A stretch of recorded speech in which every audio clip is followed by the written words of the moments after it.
The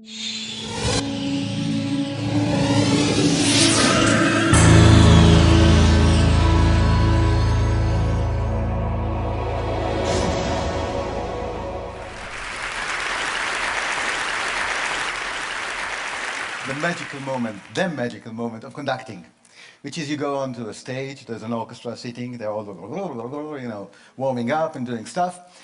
And I go on the podium, you know, this little office of a conductor, or rather a cubicle, you know, an open space cubicle with a lot of space. And in front of all that noise, you do a very small gesture, something like this, not very pomp, not very sophisticated, this. And suddenly, out of the chaos, order. Noise becomes music. And this is fantastic, and it's so tempting to think that it's all about me. All those great people here, virtuosi, they make noise, they need me to do that. Not really. If it were that, I would just, save you the talk and teach you the gesture. So you could go out to the world and do this in whatever company or whatever you want, and you have perfect harmony. It doesn't work. Let's look at the first video. I hope you'll think it's a good example of harmony, and then speak a little bit about how it comes about.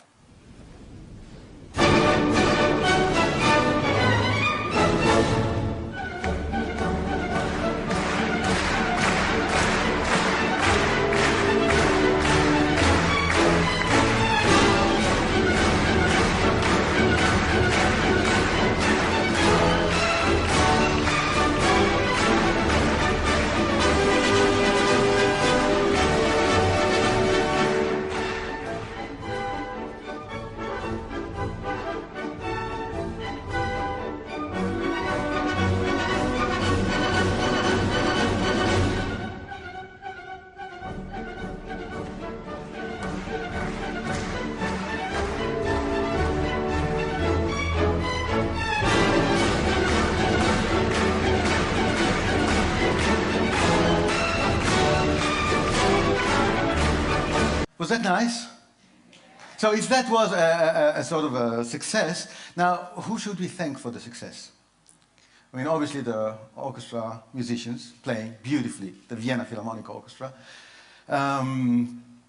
They don't often even look at the conductor.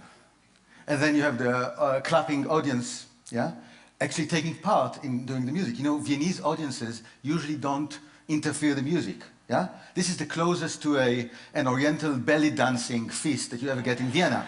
Yeah? Unlike, for example, in Israel, where audiences cough all the time. Yeah? You know, Arthur Rubinstein, the pianist, used to say that anywhere in the world, people that have the flu, they go to a doctor. In Tel Aviv, they come to my concerts. So that's a sort of a tradition. But Viennese audiences do not do that.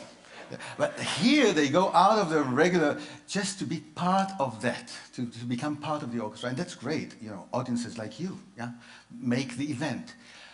But what about the conductor? What could you say the conductor was doing actually?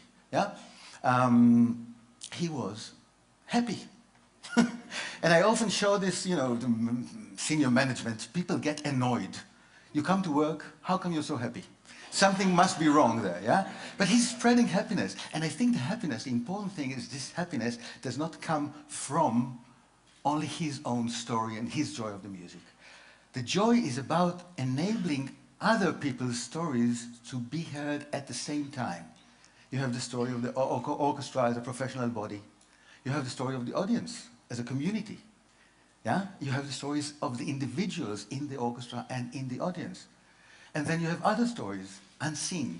People who built this wonderful concert hall. Yeah? People who made those, you know, Stradivarius, Amati, all those beautiful instruments.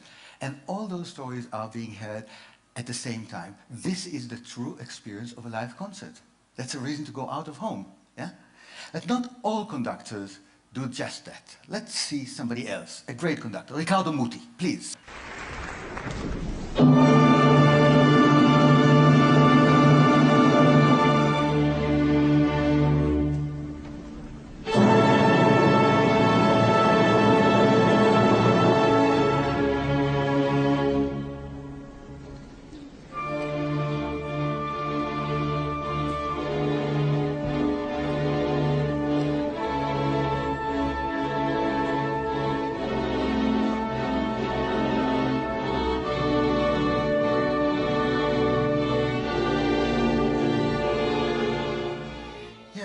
very short, but you could see it's a completely different figure, right? He's awesome, he's so commanding, yeah? So clear. Maybe a little bit over clear. Can we have a little demonstration? Would you be my orchestra for a second? Can you sing, please, the first note of Don Giovanni? You have to sing, oh, and I'll stop you, okay? Ready?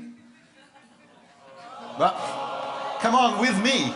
If you do it without me, I feel even more redundant than I already feel. So, please, wait for the conductor. Now, look at me, and I stop you. Let's go.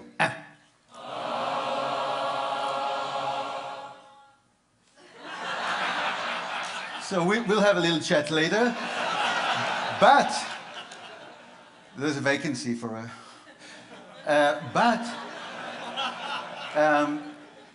you could see that you could stop an orchestra with a finger. Now what does Riccardo Muti do? He does something like this. Oh. And then sort of... So not only the instruction is clear, but also the sanction. What will happen if you don't do what I tell you? So, does it work? Yes, it works. To a certain point. When Muti is asked, why do you conduct like this? He says, I'm responsible. Responsible in front of him. Now, he doesn't really mean him, he means Mozart, which is like the third seat from the center. So he said, if I'm responsible for Mozart, this is going to be the only story to be told. It's Mozart as I, Riccardo Muti, understand it. And you know what happened to Muti? 3 years ago, he got a letter signed by all 700 employees of La Scala, musical employees, I mean, the musicians, saying, you're a great conductor, we don't want to work with you, please resign. Why? Because you don't let us develop. You're using us as instruments, not as partners, and our joy of music, etc., etc. So he had to resign. Isn't it nice? No, he's a nice guy. He's a really nice guy. But, well, can you do it with less control or with a different kind of control? Let's look at the next conductor, Richard Strauss.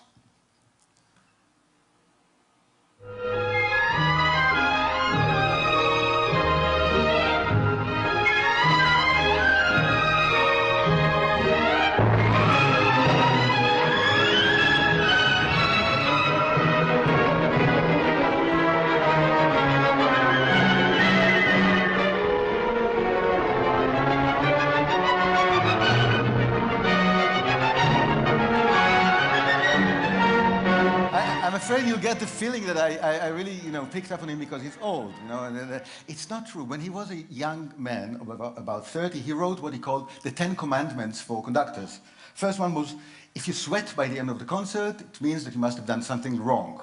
That's the first one. The fourth one you like better. It says, never look at the trombones. It only encourages them. So, the whole idea is really to let it happen by itself. Do not interfere. But how does it happen? Did you see him turning pages in the score? Now, either he's senile and doesn't remember his own music because he wrote the music, or he's actually transferring a very strong message to them saying, come on guys, you have to play by the book. So it's not about my story, it's not about your stories, it's only the execution of the written music, no interpretation. Interpretation is the real story of the performer. So no, doesn't want that. That's a different kind of control. Let's see another super conductor, a German superconductor, Herbert von Karajan, please.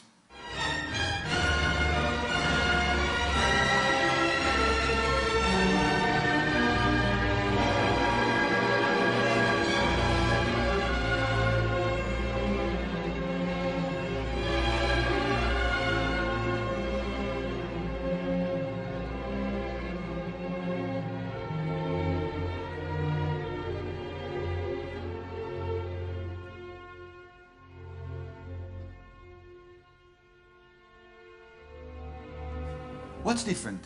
Did you see the eyes? Closed. Did you see the hands?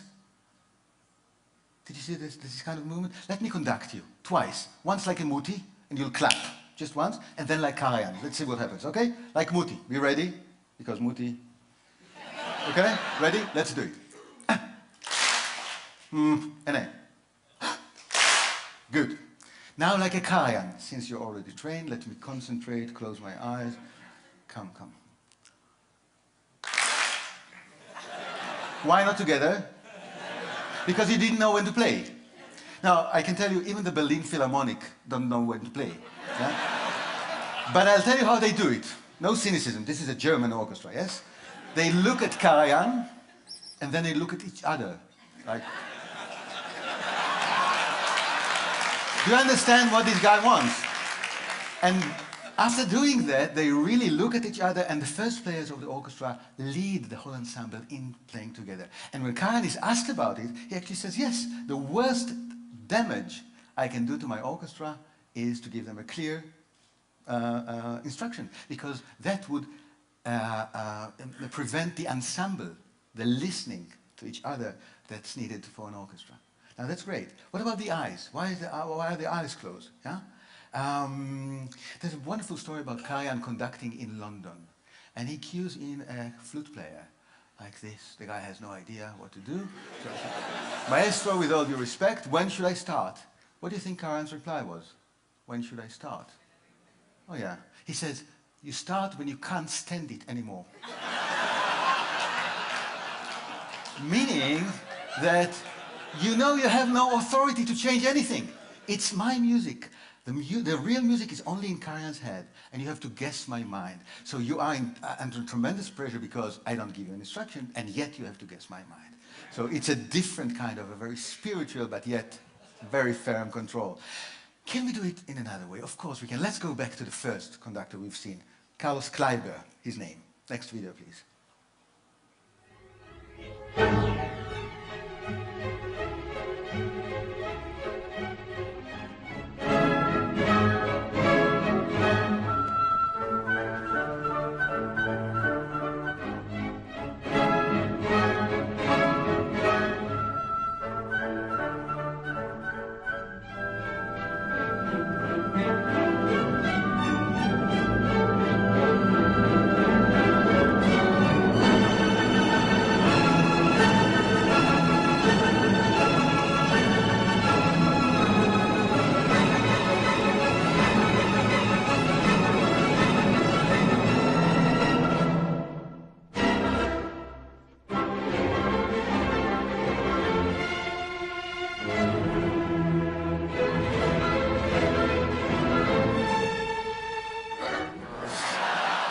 Yeah, well, it is different, but isn't that controlling the same way? No, it's not, because he is not telling them what to do. When he does this, it's not take your Stradivarius and, like Jimi Hendrix, smash it on the floor. Yeah, it's not that. He says, this is the gesture of the music. I'm opening a space for you to put in another layer of interpretation.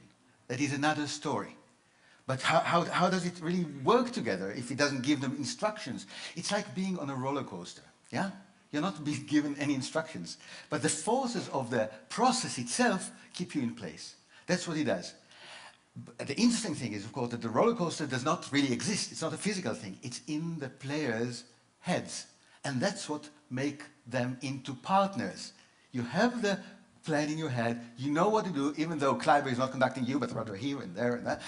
You know what to do, and you become a partner, building the roller coaster, yeah, with sound, as you actually take the ride.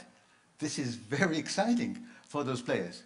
They do need to go to a sanatorium for 2 weeks later. But it is very tiring, yeah. But it's the best music making like this. But of course, it's not only about motivation and giving them a lot of physical energy. You also have to be very professional. And look again at this Kleiber. Can we have the next video quickly to see what happens when there's a mistake? Again, you see the beautiful body language.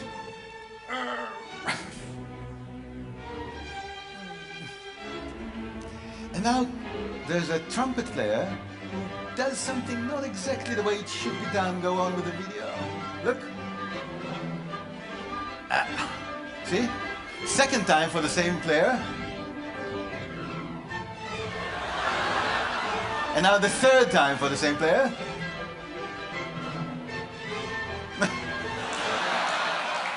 Wait for me after the concert, I have a short notice to give you. You know, when it's needed, The authority is there. It's very important. But authority is not enough to make people your partners. Let's see the next video, please. See what happens here. You might be surprised having seen Kleiber as such a hyperactive guy. He's conducting Mozart. The whole orchestra is playing. Now something else. Huh.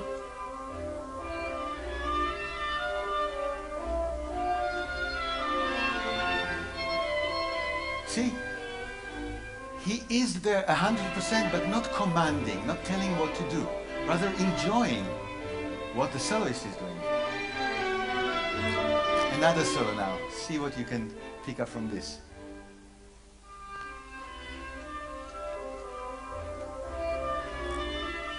Look at the eyes. Okay. You see that? First of all, it's a kind of a compliment we all like to get. It's not a feedback. It's, yeah, it comes from here. So that's a good thing. And the second thing, it's about actually being in control, but in a very special way. When Kleiber does, did you see the eyes going from here, Tom? You know what happens? Gravitation is no more. Kleiber not only creates a process, but it also creates the conditions in the world in which this process takes place. So again, the oboe player is completely autonomous and therefore happy and proud of his work and creative and all that. And the level in which Kleiber is in control is a different level. So control is no longer a zero-sum game. You have this control, you have this control, and all we put together in partnership brings about the best music. So Kleiber is about process, Kleiber is about conditions in the world, but you need to have process and content to create a meaning. Lenny Bernstein, my own personal maestro, since he was my great teacher, Lenny Bernstein always started from the meaning. Look at that, please.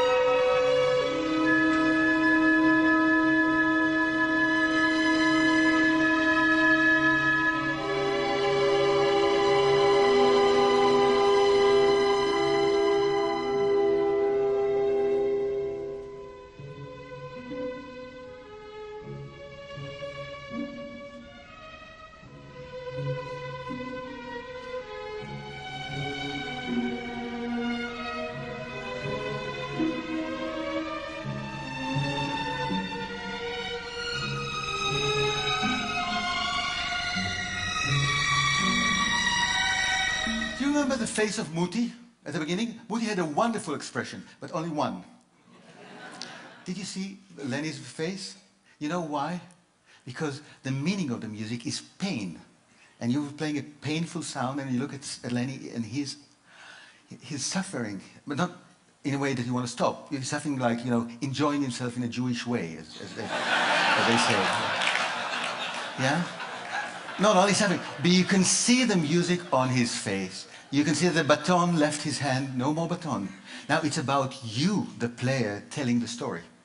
Now it's a reverse thing. You're telling a story and you're telling a story. And even briefly, you become the storyteller to which the community, the whole community, listens to. And Bernstein enables that. Isn't that wonderful? Now, if you're doing all the things we talked about together, and maybe some others, you can get to this wonderful point of doing without doing. And for the last video, I think this is simply the best title. My friend Peter says, if you love something, give it away. So, please.